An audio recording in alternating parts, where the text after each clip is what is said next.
গল্পের শুরুতেই দেখা যাবে প্রমিতা রাঙার চিন্তা করতে করতে অসুস্থ হয়ে পড়ে, আর এরপরই ডাক্তারবাবুকে নিয়ে আসে শুভ। এরপর ডাক্তারবাবু এসে প্রমিতাকে চেক আপ করে জানায় যে প্রমিতা চিন্তা করতে করতে অসুস্থ হয়ে পড়েছে। এদিকে সভ্য আর অঙ্কুর কথা বলছে। সভ্য বলছে, এমন করে যদি চলতে থাকে তাহলে মাকে কি করে সুস্থ রাখবো? মা তো রাঙার চিন্তা করতে করতে অসুস্থ হয়ে পড়ছে, আমরা কি করে মাকে সুস্থ রাখবো বলো তো? তখনই সেখানে সার্থকী আসে। সার্থকী এসে নবারুণকে বলছে, কি আর হবে চিন্তা করে বলো তো? কিচ্ছু হবে না। রাঙা রাঙা আর বেঁচে নেই, কারণ অতটা আগ্নেয়গিরির ভেতরে যে মানুষটা যায় সে মানুষটা কি বেঁচে ফিরতে পারে নাকি? এ কথা শুনে ময়না বলছে, হ্যাঁ তুমি একদম ঠিক কথাই বলছো। রাঙা একেবারে মরেই গেছে, ওখানে গিয়ে পুড়ে ছাই হয়ে গেছে। এরপর সাত্তকী বলছে, মাকে এসব নিয়ে আর চিন্তা ভাবনা করতে না করো, রাঙা আর ফিরবে না। এই কথা শুনে নবারুণ রেগে যায়, বলছে তুই একটু চুপ করবি? এরপর পাঞ্চালি বলছে, আরে ভাইয়া শোন, তুই এই ঘর থেকে চলে যা। এই কথা বলে সার্থকীকে টেনে এ ঘর থেকে বের করতে চাইলে এরপর নবারুণ বলছে, তুই আর একটা বাজে কথাও বলবি না। তুই আর তোর বউ এ ঘর থেকে এক্ষুনি বেরিয়ে যা, বেরিয়ে যা বলছি। এরপর দেখা যাবে অঙ্কুর বলছে, আপনারা থামুন, নিজেদের মধ্যে এভাবে ঝগড়া করবেন না। এদিকে সার্থকী ময়নাকে বলছে, দেখলে তো, ভালো কথা বলেছি, তাতে এদের ভালো লাগলো না, চলো এখান থেকে চলে যাই। এই কথা বলেই সেই ঘর থেকে চলে যায়। ওইদিকে দেখা যাবে স্যাম তো অনেক খুশি। এরপর বৃন্দা স্যামকে বলছে, স্যাম শোনো, আমি তোমাকে একটা কথা বলছি, এখানে থাকাটা রিস্ক হয়ে যাবে। তুমি আর আমি বরং দেশের বাইরে চলে যাই, তারপর এদিকের আবহাওয়া ঠিক হয়ে গেলে আবার চলে আসব। আমাদের এখানে থাকা রিস্ক হয়ে যাবে, তোমাকে যে কোনো মুহূর্তে পুলিশ অ্যারেস্ট করবে। এই কথা শুনে স্যাম বলছে, তুমি এত কেন চিন্তা করছো? একদম চিন্তা করো না, তুমি টিভিটা অন করো, টিভিটা অন করলে সবটা দেখতে পারবে। এই কথা বলতে এই টিভিটা অন করে নিউজে দেখতে পায় সে জঙ্গলে যারা যারা ছিল তাদেরকে বাঁচানোর জন্য রাঙা অনেক ছুটোছুটি করেছে। ঝুমুরকে বাঁচিয়ে রাঙা আবারও সে আগ্নেয়গিরিতেই গিয়ে পড়েছে রাঙা। আর এটা আশা করা যায় যারা তারপরে গিয়েছে তারা কেউই আর বেঁচে নেই। এটাই নিউজ চ্যানেলে শোনালে স্যাম তো অনেক খুশি হয়ে যায়। এরপর বৃন্দাকে বলছেন, দেখলে তো, তোমার আর আমার পরম শত্রু রাঙা, রাঙামতি তীরন্দাজ, ও একেবারে জ্বলে পড়ে ছারখার হয়ে গেছে। ও আর কোনোদিনও আমাদের পথের কাঁটা হয়ে দাঁড়াতে পারবে না। এবার তো তুমি খুশি? এরপর বৃন্দা বলছে, দেখো স্যাম, আমার কথাটা শোনো প্লিজ, বলছি তো, চলো না আমরা দেশের বাইরে চলে যাই, পরিস্থিতি স্বাভাবিক হলে চলে আসবো।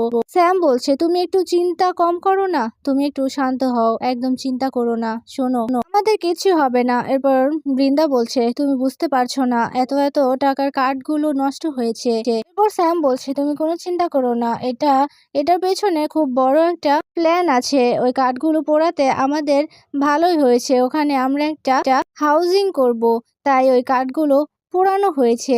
আমাদের বিগ বস এইগুলোর অর্ডার দিয়েছে, তাই আমরা করেছি। ওইদিকে দেখা যাবে স্যামের বিগ বসকে দেখানো হয়েছে, স্যামের বিগ বস গান বাজাচ্ছে মনের আনন্দে। এইদিকে দেখা যাবে একলব্য সভ্যকে ডাকতে ডাকতে নিচে চলে আসে। এরপর সাত্তকী বলছে, কি হলো একলব্য, তুই এভাবে ডাকছিস কেন? এরপর একলব্য বলছে, বর্দা কোথায়? বর্দা, গাড়ি বের করো, আমরা এক্ষুনি জঙ্গলে যাব। সাত্তকী বলছে, জঙ্গলে গিয়ে আর কি হবে? তুই এভাবে উত্তেজিত কেন হচ্ছিস? এত আগুন, ওই আগুনের ভেতর থেকে কি রাঙা বেঁচে ফিরেছে নাকি? রাঙা বেঁচে নেই, রাঙা মারা গেছে। এরপর একলব্য বলছে, মেজদা ভাই তুই না একদম বোঝার চেষ্টা করছিস না, রাঙা মরতে পারে না, ও এত লড়াকু মেয়ে, ও এত তাড়াতাড়ি এভাবে মরতে পারে না, ও লড়াই করবে, ও বেঁচে আছে আমি জানি। ময়না বলছে, শুধু শুধু কেন ঝামেলা বাড়াচ্ছ একলব্য? বেঁচে নেই রাঙা, বেঁচে নেই, এত আগুনের মধ্য থেকে কেউ বেরিয়ে আসতে পারে না। এরপর একলব্য রেগে যায়। এরপর সাতকীকে ময়না বলছে, শোনো না, এদিকে এসো, দেখো আমার মনে হচ্ছে বাড়িতেও একটা সিকিউরিটির ব্যবস্থা করা দরকার। সত্যজিৎকে বলে আমাদের বাড়িটা একটু পাহারা দেওয়ার দরকার, কারণ রাঙাকে যারা মারার প্ল্যান করেছে, যারা আগুন লাগিয়েছে ওই জঙ্গলে, তারা তো আমাদেরও ক্ষতি করার চেষ্টা করবে। এরপর দেখা যাবে একলব্য বলছে, তোমরা কোনো চিন্তা করো না, রাঙার কিচ্ছু হয়নি। এরপর সাতকী রেগে গিয়ে বলছে, তুই বারবার এক কথা কেন বলছিস? বলছি না রাঙা বেঁচে নেই, এত কিছুর মধ্যেও রাঙা কি করে বেঁচে ফিরতে পারে? আর ময়না তুমি ভালোই বলেছো, চলো এই বাড়ি থেকে আমরা চলে যাই, তোমাদের বাড়ি গিয়ে কটা দিন থেকে আসি। ময়না বলছে, না না, ও বাড়িতেও যদি যায়, তখন ওই বাড়িতে গিয়েও যদি আমাদের ক্ষতি করার চেষ্টা করে, তারপর আমরা কি করব? এরপর সাতকী বলছে, তাহলে এখন কি করব? ময়না বলছে, এবার সত্যজিৎকে বলো না, এসব কিছু শুনে ভীষণ রেগে যাচ্ছে একলব্য। একলব্য জোরে চিৎকার করে বলছে, তোরা কি এবার থামবি নাকি? আর তখনই দেখা যাবে ডাক্তারবাবু বেরিয়ে আসে। আর তখনই ডাক্তারবাবু নবারুণকে বলছে, শুনুন, উনি না রাঙামতির চিন্তায় একটু অসুস্থ হয়ে পড়েছে। আমি মেডিসিন দিয়েছি, ঠিক হয়ে যাবে, কোনো চিন্তা করবেন না। রাঙামতিকে ভালোবাসে তো, এই কারণে এমনটা হয়েছে। একথা বলে ডাক্তারবাবু চলে যায়। এদিকে সার্থকী নবারুণকে বলছে, বাবা, মাকে কি এভাবে ফেলে রাখা উচিত বলো? তুমি মাকে বোঝাও, রাঙা আর বেঁচে নেই, বেঁচে নেই রাঙা। তারপরেও কেন তোমরা এভাবে চিন্তা করছো বলো তো? ওই আপদ বিদেয় হয়েছে, ভালোই হয়েছে জানো তো। আমরা একেবারে স্বস্তির নিঃশ্বাস ফেললাম। আমরা এই বাড়িতে এখন থেকে নিশ্চিন্ত থাকতে পারবো। আর প্রত্যেকটা মিডিয়ার কাছে খবর পৌঁছে দেবে, সবার সামনে বলবে ওই রাঙার সাথে আমাদের কোনো সম্পর্ক নেই, ওর বিষয়ে আমরা কিচ্ছু জানি না। এসব কথা বলতেই দেখা যাবে একলব্য রেগে গিয়ে সার্থকীর কলার চেপে ধরে, সার্থকীকে মারার চেষ্টা করে। এরপর সবাই মিলে ওদেরকে আটকায়। একলব্যর হাত থেকে সার্থকীকে ছুটিয়ে নিয়ে যায়। এরপর পাঞ্চালি সার্থকীকে বলছে, তুই একটু থাম না, তুই একটু এদিকে দাঁড়া। ওইদিকে অঙ্কুর একলব্যকে ধরে বলছে, কি করছো কি এইসব? নিজেদের মধ্যে কেন এখন ঝামেলা করছো? এরপরই দেখা যাবে প্রমিতার রুম থেকে বিকট একটা শব্দ আসতেই পাঞ্চালি বলছে, মা তো ঘরে একা আছে। এরপর অঙ্কুর বলছে, মায়ের আবার কিছু হলো না তো?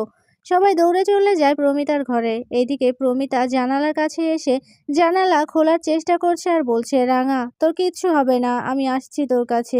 রুমের মধ্যে তখন সবাই চলে যায়। প্রমিতাকে এই অবস্থায় দেখে নবারুণ আর সবাই মিলে প্রমিতাকে নিয়ে খাটে বসিয়ে দেয়। এরপর নবারুণ বলছে, কি হয়েছে প্রমিতা, তুমি এমন কেন করছো? প্রমিতা বলছে, আমার মেয়ের কাছে আমাকে যেতেই হবে। আমার মেয়ের কিচ্ছু হয়নি, রাঙার কিচ্ছু হতে পারে না, ও এভাবে চলে যেতে পারে না। আমারই দোষ জানো তো, আমি মেয়েটাকে এভাবে ছেড়ে দিয়েছি, আমারই দোষ। আমি ওকে স্বপ্ন দেখিয়েছি, তাই আমি এখন ওকে এভাবে ছেড়ে রাখতে পারছি না। আমার মেয়ের কিচ্ছু হয়নি, আমি যাব ওকে বাঁচাতে। কথা বলাতেই সবাই মিলে প্রমিতাকে বোঝাচ্ছে। এরপর নবারুণ বলছে, শোনো প্রমিতা, তোমার শরীর ভালো না, আর তুমি একটু শান্ত হও। রাঙা বেঁচে থাকলে ঠিক ফিরে আসবে। প্রমিতা বলছে, বেঁচে থাকলে মানে?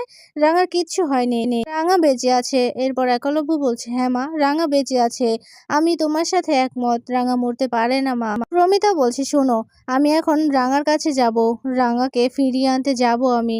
একদম কথা বলো না, এসব নিয়ে আর একটা কথাও হবে না। নবারুণ বলছে, দেখো না, এভাবে এই আগুনের মধ্যে থেকে কেউ কি বেরিয়ে আসতে পারে? তুমি কি ভিডিওটা দেখেছো? কথা বলে প্রমিতাকে সেই ভিডিওটা দেখায়। প্রমিতা বলছে, আমার বিশ্বাস, আমার দৃঢ় বিশ্বাস, আমার মেয়ের কিচ্ছু হয়নি, ও মারা যায়নি, ও বেঁচে আছে। এরপর দেখা যাবে একলব্য বলছে, হ্যাঁ মা, আমিও বিশ্বাস করি রাঙা বেঁচে আছে। এরপর প্রমিতা বলছে, আমি যাব রাঙার কাছে। একলব্য বলছে, মা, আমিও যাব, তোমার সাথে আমি যাব, আমরা যাব রাঙাকে ফিরিয়ে আনতে, খুঁজবো আমরা রাঙাকে। কথা শুনে প্রমিতা বলছে, হ্যাঁ আক্কু, আয় আমার সাথে আয়, আর কেউ একটা কথাও বলবে না, আমার রাঙার কিচ্ছু হয়নি, কিচ্ছু না। এরপর অঙ্কুর বলছে, আপনারা একটু শান্ত হন, মা এভাবে চিৎকার চেঁচামেচি করলে আপনি অসুস্থ হয়ে পড়বেন, আপনি তো অসুস্থ। প্রমিতা জোরে জোরে চিৎকার করে বলছে, আমি অসুস্থ না, আমার মেয়েকে আমি ফিরিয়ে আনবো। কথা বলতেই প্রমিতা আবারও অসুস্থ হয়ে পড়ে। এরপর নবারুণ প্রমিতাকে ধরে খাটে বসিয়ে দেয়।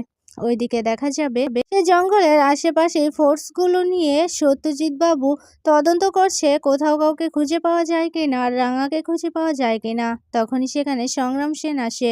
সংগ্রাম সেন এসে সত্যজিৎ বাবুকে বলছে, শোনো না, আমি বলছি রাঙার কিচ্ছু হতে পারে না, রাঙাকে তো তুমিও চেনো, রাঙা এভাবে হারিয়ে যেতে পারে না। আর আমি বলছি একটু ভালো করে তদন্ত করো না, ওই জঙ্গলের ভেতরটা একটু যাও না, ফোর্সগুলোকে যেতে বলো, রাঙাকে ঠিক খুঁজে পাওয়া যাবে। সত্যজিৎ বলছে, শোনো, সবই তো তুমি জানো সংগ্রাম, তারপরও কেন এভাবে বলছো? এত বড় একটা আগুন লেগেছে, পুরো জঙ্গল পুরো ছারখার হয়ে গেছে, তার মধ্যে থেকে কি করে রাঙা বেরিয়ে আসবে বলো? রাঙা আর বেঁচে নেই, এটা আমাদের মানতে হবে। কথা বলেই সত্যজিৎ নিজের চোখ মুখ মুছে নেয়। ফোর্সগুলোকে বলছে, খুব ভালো করে তদন্ত করো, খুব ভালো করে তদন্ত করবে, যদি কেউ বেঁচে থাকে তাহলে ঠিক বেরিয়ে আসবে। আশা করছি কেউ বেঁচে নেই, কেউ না। এরপরে সত্যজিতের মোবাইলটা বেজে ওঠে। ফোনটা রিসিভ করতে ওপাশ থেকে অদিতি বলছে, শোনো না, ছোড়দা না কেমন যেন করছে, আমার মনে হচ্ছে ছোড়দাকে সাইকিয়াট্রিস্টের কাছে নিয়ে যাওয়া উচিত, রাঙার জন্য পাগল হয়ে গেছে। ওইদিকে দেখা যাবে একলব্য রাঙার শাড়িগুলো নিয়ে রাঙা রাঙা বলে চিৎকার করছে আর কাঁদছে। এইদিকে অদিতি সত্যজিৎকে বলছে, তুমি কিছু একটা করো না। এরপর সত্যজিৎ বলছে, অদিতি, এভাবে মাথা গরম করো না, এভাবে কষ্ট পেও না। শোনো, বড়দাকে বলো ছোটদাকে কোনো একটা সাইকিয়াট্রিস্ট দেখাতে, আর খুব তাড়াতাড়ি আমরা চলে আসব। এখানে তদন্ত চলছে। এরপর দেখা যাবে অদিতি বলছে, আমাকে একটা কথা বলো না, রাঙা কি সত্যিই বেঁচে নেই? এই কথা শুনে সত্যজিৎ বলছে, তুমি কি ধরনের প্রশ্ন করছো অদিতি, বলো তো? তুমি তো জানো, দেখলেই তো সবটা। এত আগুন থেকে কি করে রাঙা বেরিয়ে আসবে বলো তো? সত্যি রাঙা বেঁচে নেই। এই কথা শুনে অদিতি রাঙার সাথে কাটানো মুহূর্তগুলোর কথাই মনে করতে থাকে, আর ভীষণ কষ্ট পেতে থাকে অদিতি। এরপর দেখা যাবে সত্যজিৎ সমস্তটা বুঝে বলছে, চিন্তা করো না, আর শোনো, নিজেদেরকে সামলাও, আর ছোটদাকেও তো সামলাতে হবে। এবার আমি রাখছি। এই কথা বলেই সত্যজিৎ ফোনটা রেখে দেয়। ওইদিকে একলব্য রাঙার তীরধনুক হাতে নিয়ে দেখছে, আর রাঙার মেডেলগুলো হাতে নিয়ে দেখছে একলব্য, আর রাঙার কথাই ভাবতে থাকে। রাঙা আর একলব্যর কাটানো মুহূর্তগুলোর কথা ভাবতে থাকে, আর হাতে ছবিগুলো নিয়ে দেখতে থাকে একলব্য, আর ভীষণ কষ্ট পেতে থাকে।